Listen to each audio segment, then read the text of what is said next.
Okay, so good day everyone. This is your recorded lecture for our next module. This is still a continuation of the oral communication, the series of the oral communication we've been talking about.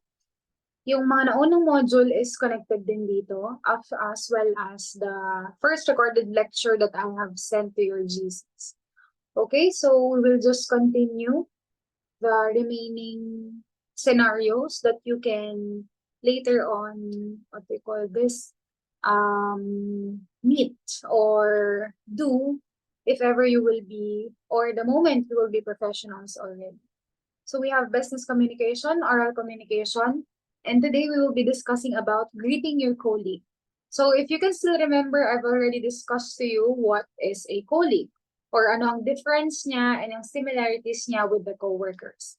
So ang dapat niyo lang maintindihan is that colleague is someone who works as your job or the same as your job and also the same premises where you are in.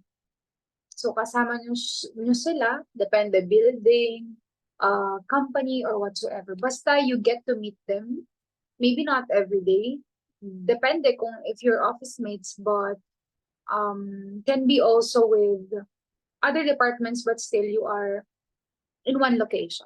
Okay? So that's a colleague. Colleague, I hope you have understood what a colleague is because that will be our goal for this video, for you to have a proper conversation with your colleagues in the future. Okay, let's start. What I did here was, again, certain scenarios or different scenarios on where it will be shown, mapapakita dito yung ano yung dapat at hindi dapat ginagawa when talking to your colleagues. So let's start with the first one.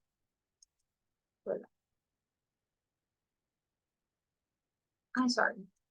Nasa thank you pala ako kanina. Okay, so yan. Mali, nasa dulo pala. Okay, so first we have, greeting your colleague. So when we greet someone, of course, this is very, very important in business communication. Kasi nga, di ba, I told you, in business com, your greatest weapon will always be your verbal communication skills, your oral skills. Kung paano ka makipag-usap sa mga tao verbally, that will be the greatest tool that you can have in the business world. So, of course, back with the basics, we have how to greet a person, how to greet your colleague. Hindi lang naman to basta babatiin mo sila, 'di ba? Kasi as I was saying to you several times already, ang business communication is tinitrain kayo or it is honing you for you to be a professional speaker someday. Kasi professionals na kayo someday, and itong business communication, ang aim niya is maging tunog professionals kayo whenever you will be or you will get to interact with professional people also, or people pala. Ayan. So let's start with the basic one. We have greeting your colleague. We have here two characters, Luis and Alex. So let's read first the, okay, wait lang. Nalalobat na yung ano. Sorry for the delay. Charge ko lang yung laptop ko kasi baka mamatay. Ayan, so where were we? So yan, si Luis and Alex, here are two characters. They are colleagues. And babasahin natin yung naging conversation nila. So Luis here, how are you? Alex, I'm fine, thank you. And you? Luis, I'm fine, thanks. So how was your weekend, Luis? I just stayed at home. So as you can see, di ba, conversation na nangyari between Luis and Alex is very blunt. Parang napaka dry. It's a dry conversation. And in business communication, this should not be a practice. Kasi nga, in connection to what I was telling you a while ago, in business communication, we really need verbal skills. And aside from that, of course, you need to engage with the people you are working with your colleagues, ganyan.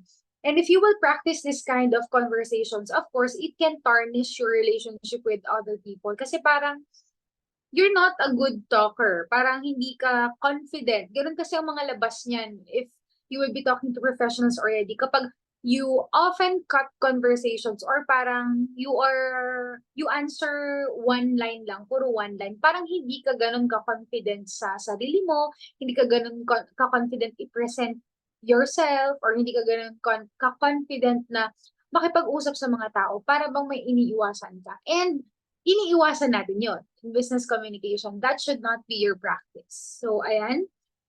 I don't know if you're seeing the negatives in this scenario, pero this can be improved. Yun yung sinasabi natin sa business communication. So, ano ba yung mga pwedeng tips na ma-apply ng business communication para mas mapabuti yung maging conversation ni Luis sa ni Alex? So, let's see. We have calling first name and small talk. So, calling first name, kasi kung titignan nyo dito, let's go back. Wait, bakit ba ayaw siyang mabalik? Ayan. As you can see, Luis started with how are you? Parang napaka-ano kasi nun, parang it's suddenly you just ask a person, how are you? Eh, considering na your colleagues, ibig sabihin you already know each other. It will be better if you address the person by his or her name. Kasi nga magkakilala naman na kayo by their name.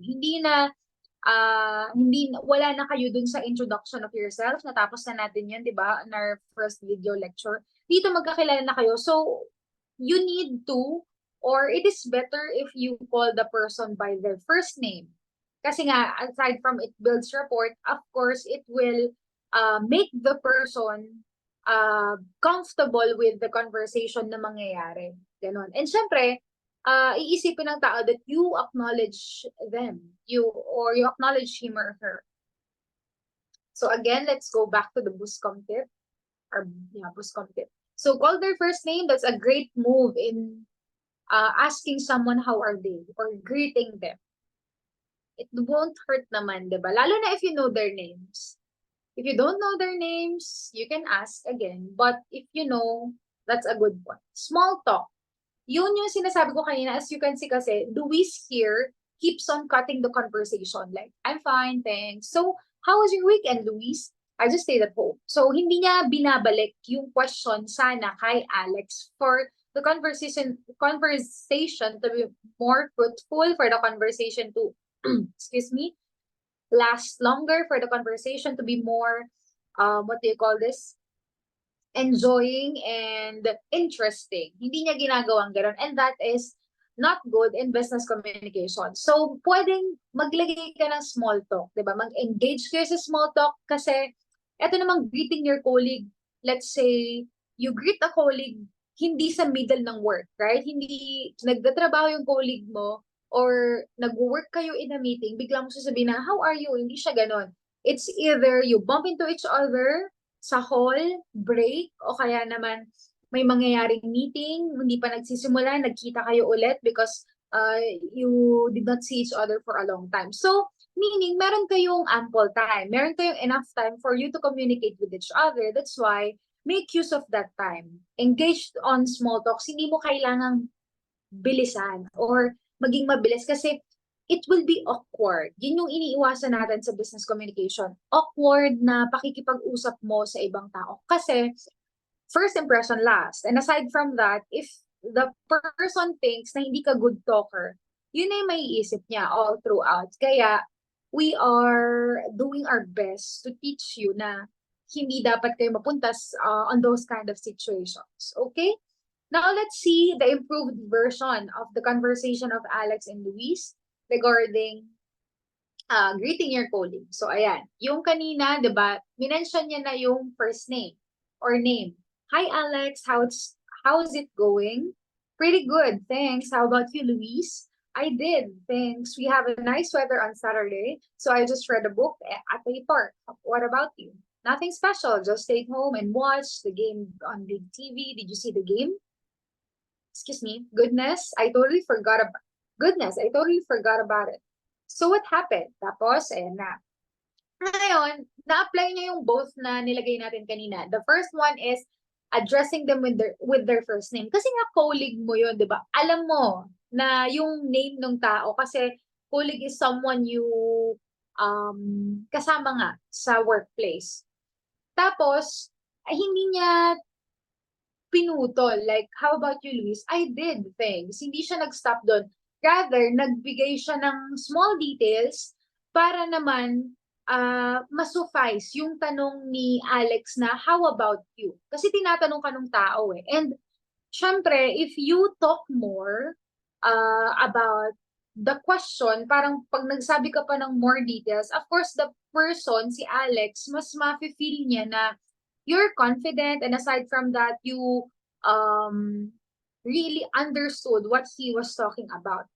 Dito naman, of course, hindi naman meaning is ibigay nyo yung buong nangyari. Hindi naman siya ganon, di ba? Kasi nga tinawag siyang small talk. Ibig sabihin, you just give general details, ganyan. Depende na lang if your conversation will go to that point. Yung talagang conversation na yung nag-let sa inyo para pumunta sa mga other details. But if not, make sure lang na magbigay ka ng mga details na pwedeng makadagdag. Like for example, this one, tinanong niya ako if kumusta siya. Sinabi lang, we had a nice weather on Saturday. So I just read a book at a park. What about you? Ganun lang, diba? Hindi na super details pa. Basta nalaman niya na kung ano yung ginawa niya sa weekend. Tapos, gumawa sila ng another topic dito, diba? Did you see the game?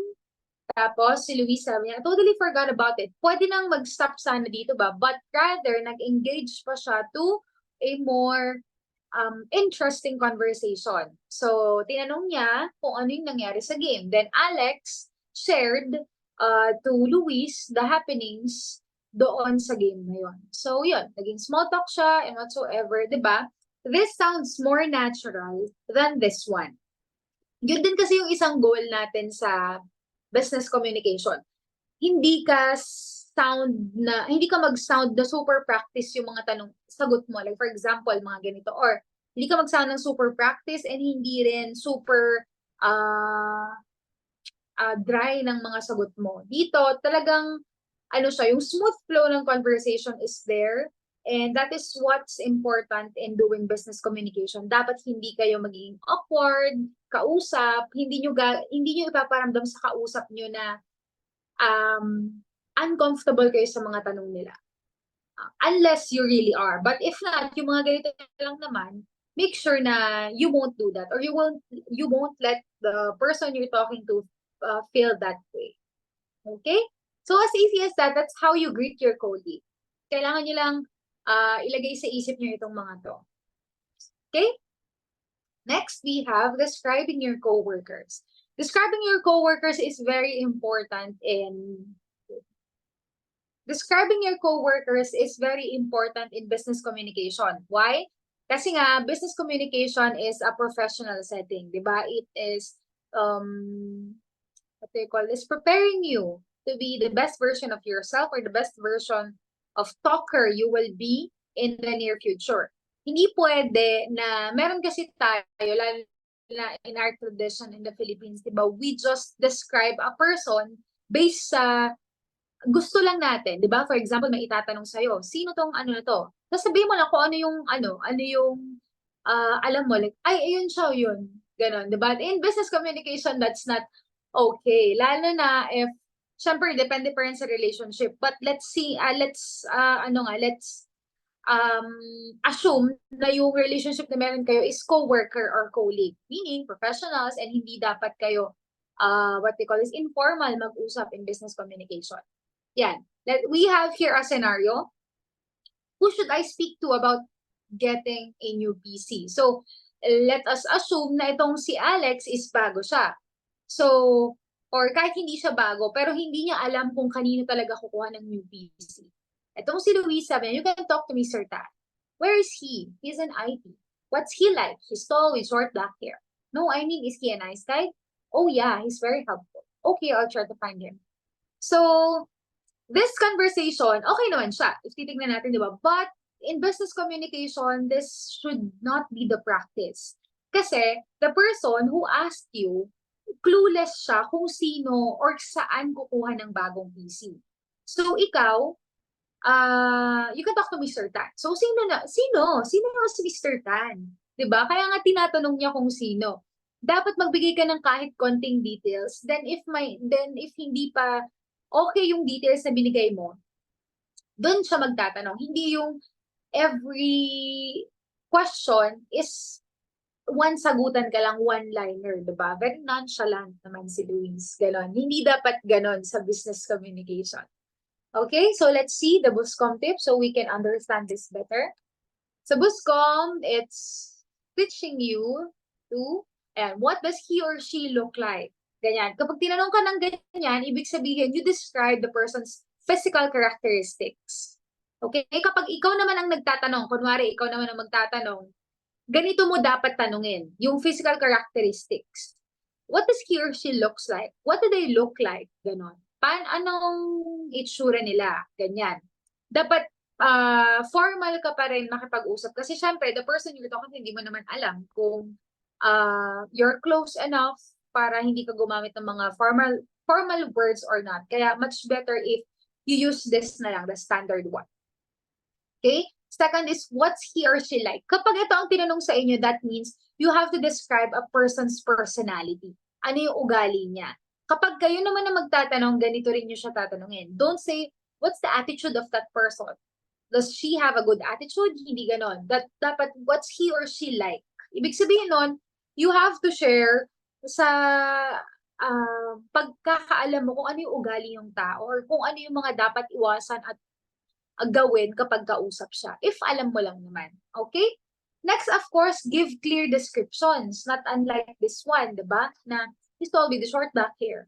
Okay? So, parang ang dami naman. Ang dami naman pwedeng maging tall tsaka with short black hair dyan. Ganon. Is he a nice guy? Yeah. Not like that. You give an effort kasi nagtatanong sa'yo yung colleague mo. You give an effort for you to describe the person more kasi nga hindi niya alam. Bakit kailangan yun? Kasi, what do you call this? It's a need, diba? In business communication, if someone asks you, make sure that you are giving them the right amount of information. Hindi yung nagtanong sila sa'yo, tapos masyado kang kulang sa information, nagtanong pa sila sa iba. It doesn't make you a professional speaker. It doesn't make you a good speaker. Okay? Ganun po siya. And syempre, kailangan yung i-practice yung mga ganito because sooner or later, it is not impossible na maka-interact kayo ng mga ganitong klase ng scenarios. Okay, so let's go to the improved, what do you call this? Scenario. So, ayan, Alex, who should I speak to about getting a new PC? So, Luis said, you can talk to Mr. Tan in IT. So, sinabi niya agad. Dito kasi dito sa una, you can talk to Mr. Tan. Oh, sino? Saka saan ko siya pupuntahan? Dito, sinabi niya na agad. Yun yung sinasabi ko sa inyo na give small information or short information. And kapag hindi pa sapat yun, magtatanong naman ulit yung tao na kausap nyo. So, where is he? Tapos, ayan, nagbigay na siya ng information about what the person looks like. He sits in the back, location. His desk is third one from the left. He's a tall guy with a short black hair with a blue tie. So, yun na, naging specific na siya. You can also do this, no? Depende kung ano yung suot ng tao. Kasi ganun tayo sa Philippines, diba? Ay, punta ka dun sa ano. Ay, siya yun, no, yung naka-red. Ganun, diba, sa Philippines. In informal conversation. So, you can also use that para mas madaling ma-identify nung taong naghahanap yung hinahanap niya. So, aside from physical characteristics lang, nagbigay pa siya ng mga physical na images na pwedeng makita nung tao para mas madaling yung ma-identify kung sino man yung kailangan niya. I see him, sabi ni Alex. What's he like? Ito, tinanong niya if ano yung personality. Maybe he or she is afraid or hindi siya ganun ka-confident na i-approach si si Mr. Tan. So, ikaw, magsabi ka, he's a really nice guy, but his English isn't very good. So, just make sure you speak slowly. Ayan, yan yung sinasabi ko sa inyo na if you have an information that will help the person asking, pwede nyo yung sabihin. Okay? So, hindi siya nag-stop dun sa he's really a nice guy. Nagsabi siya ng pwedeng maka-help doon sa taong nagtatanong. Bakit important to sa business communication? Kasi it will also build relationships between you and kunwari itong person who is asking. Lalo na if you're not that close, tapos nagtanong siya sa'yo. And he was amazed on how you speak fluently or napakaganda mong ka-conversation. So, ganon. It's a plus in you being a professional. Aside from that, um, it is very needed kasi nga you will not be able to avoid this kind of situations, and mahirap naman kapag you're already professionals and tinatanggihan mo yung or pinapasa mo yung mga taong nagtatanong ng ganito, so parang tanong niyo na lang po doon, hindi ganon. Okay, it's better if you know how to do this one.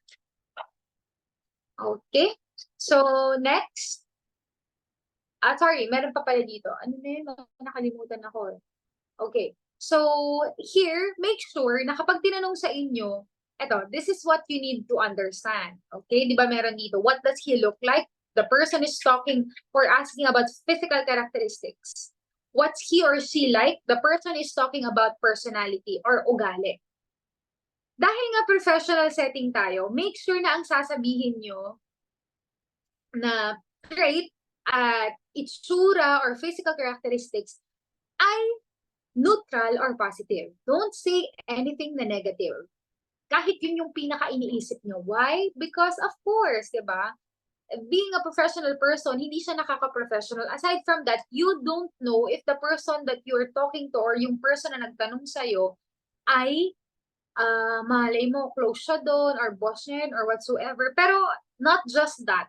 For the sake of being a professional person, don't do those kind of pagmamarites na tinatawag natin, di ba? Okay na yung ganyan na nagsabi ka ng general niya na itsura, ano yung suot niya. Pag dito naman, binalaan niya lang naman na hindi ganun ka okay yung English, kaya sa mag-lay low siya or mag-speak siya slowly. Pero don't say that a person doesn't know how to speak in English. Wag ganun. Like, make sure pa rin na yung mga ginagamit mong words will not harm the person na pinapakilala mo. Okay, ganun po siya. Be professional when you are talking about someone. Okay? Next. Okay, so this is a chart. Chart po ito na pwede niyong magamit. Okay?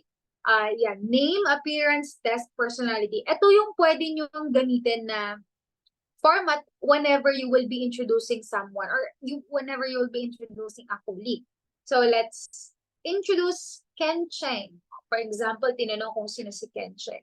Oh, so Ken Cheng is tall with little hair. He's wearing a black suit. So, ganun siya, di ba? He sits in this row, fifth desk from the left. Ganon. Don't worry. Ken Cheng is a person who is easy to speak to. Di ba? Very, what do you call this? Impromptu lang yung mga ginamit kong sentences. But at the same time, nalaman na nung taong, kung nagtatanong man kung sino si Ken Cheng, kung sino siya. Kasi pwede niya mapuntahan. We have the location. Pwede niya ma-identify. Meron siya ng itsura na sinabi ko. Tapos, alam niya kung paano i-approach si Ken Cheng kasi sinabi ko na madali naman siya i-approach. So, hindi siya dapat masyadong kabahan.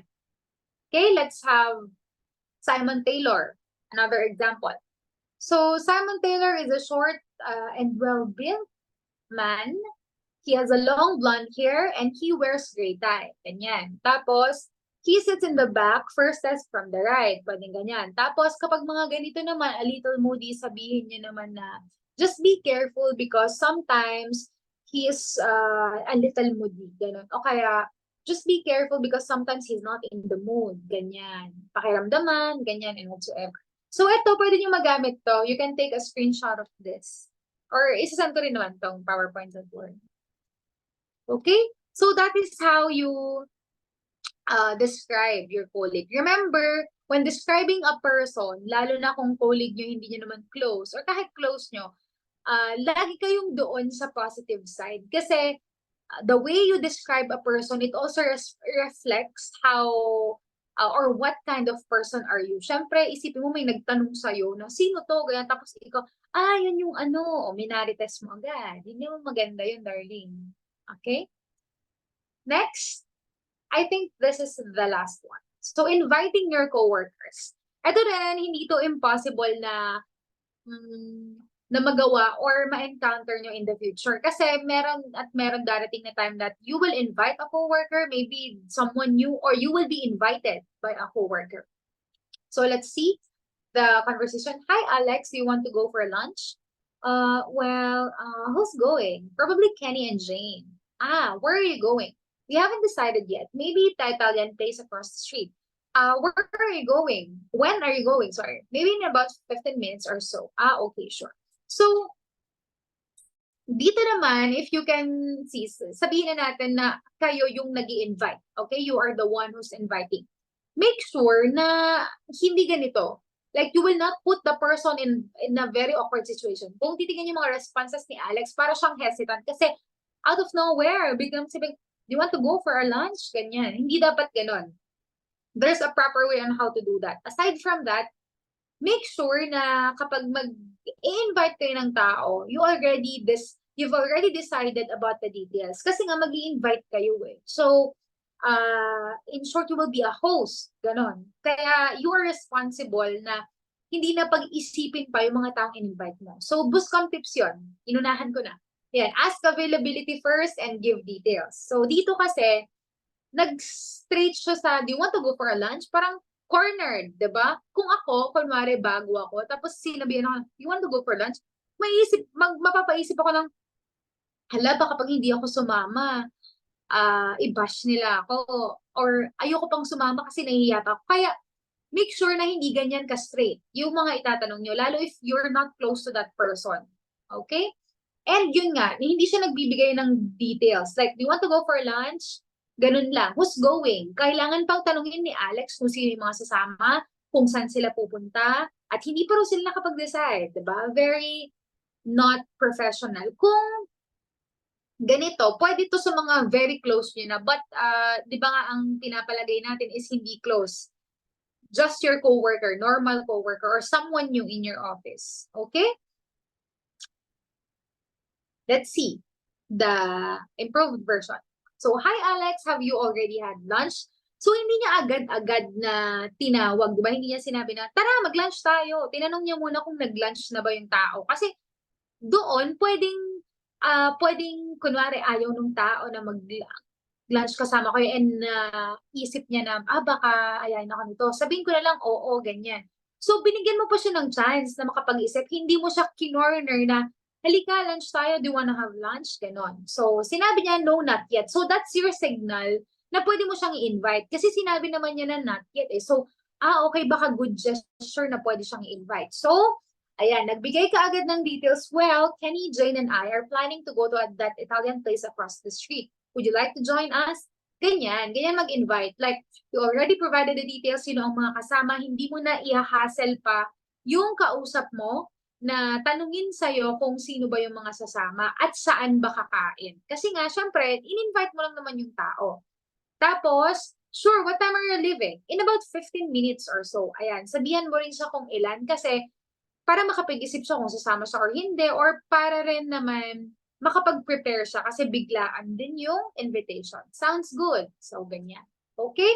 Very not awkward and at the same time, it's very natural, di ba? Ganyan po mag-invite professionally ng inyong colleagues or coworkers. Provide details and ask first the availability. That's very, very important. Okay, we're running out of time. Wait. Yeah. That's very, very important for you to ask the availability of a person. Don't always assume. Lalo na po ha, kapag kayo po ay mga professional na, don't always assume that a person is free. Kasi pare-pares kayo nagtatrabaho, you don't know whether a person is doing other things outside from work or meron siyang other errands. Huwag mo laging isipin na free siya. It won't hurt if mag-a-ask ka, kaya mas mabuti nang mag-ask ka. Okay? So that's it, I think. Ayan. May idadagdag lang ako dito, nakalimutan ko dito sa describing. Diba sabi ko sa inyo, dito sa small talk ng greeting your colleague, it's very important to have small talks kasi nga ito, nangyayari siya sa mga times na you don't need to rush. Pero dito, if you will notice, sa describing your coworker, sabi ko sa inyo, di ba, kahit hindi na tanungin ng tao, or as much as possible, bigyan nyo na yung tao ng mga details para hindi niya na itanong pa. Kasi, this kind of situation or scenario, ito yung mga unforeseen. Hindi ka naman bigla-bigla lang, kunwari, out of nowhere, biglang may pupunta sa'yo na ganyan. No. this happens often, kunwari nag-work ka, tapos may isang taong lalapit sa'yo para magtanong lang. And may ginagawa kang ibang bagay. And siya rin, nagmamadali siya kasi may kailangan siyang gawin. That means you have to do your best, or you have to make sure that your answers will suffice the information that the person needs in a given short period of time.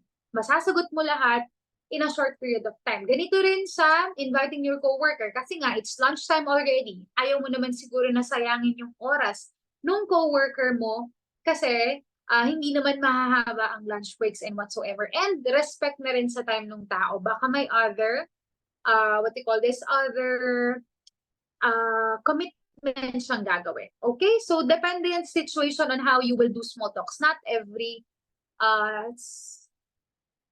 conversation mag-small talk. Okay, so that's it. Thank you so much for joining me in this video lecture. I hope you understand everything and I hope you got the point. Okay, sana naintindihan nyo, you understood each and every topic that we've discussed here. So this is also included for your next exam. So that's oral communication, greeting your colleague. Thank you so much.